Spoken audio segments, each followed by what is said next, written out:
David and Yehonason made an agreement to check what is the level of tolerance of Shaul HaMelech towards David, and he said, Yehonason to David, tomorrow will be Chodesh, will be Rosh Chodesh, and Shaul will count the people who participate in the party, and your place will be missing.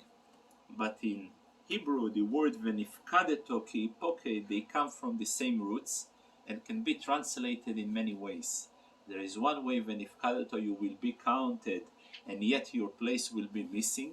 And then there is another meaning, venifkadeto, because you will be missing, then you will be counted.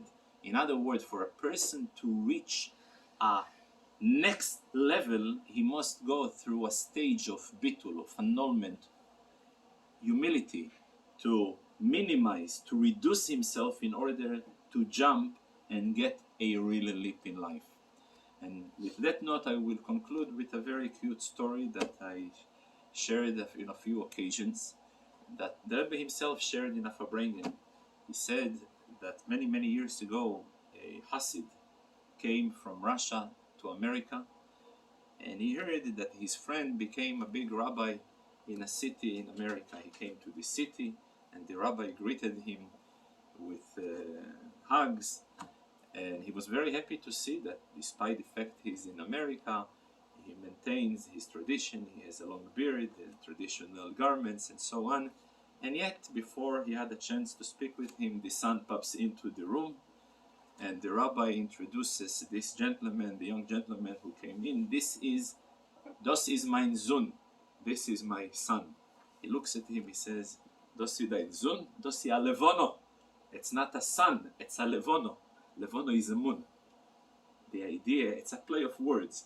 In Yiddish, son can be a son, which means a son of a father, and son can be a son as the son of the moon. So he says, I thought when you said, this is your son, turns out to be a levono, to be more type of a reflector.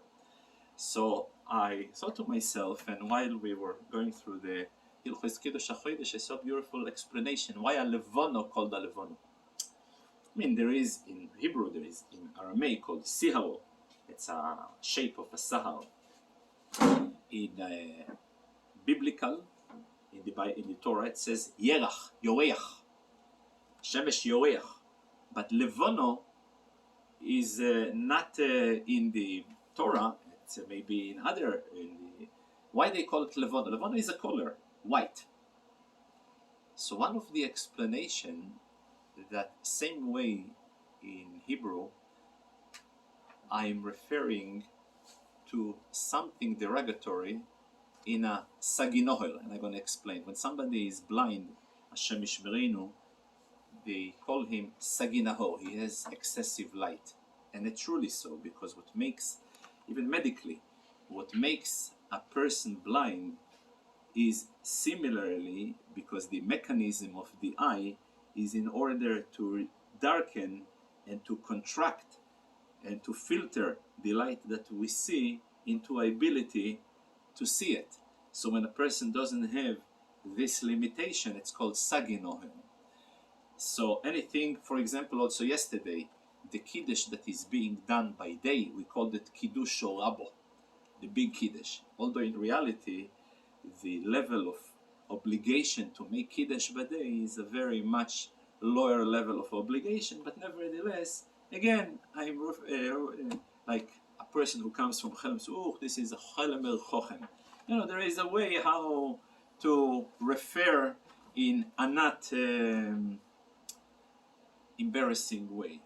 So similarly, Levono, since the moon doesn't have any light, and all its light he gets as a reflector, as a reflection of others.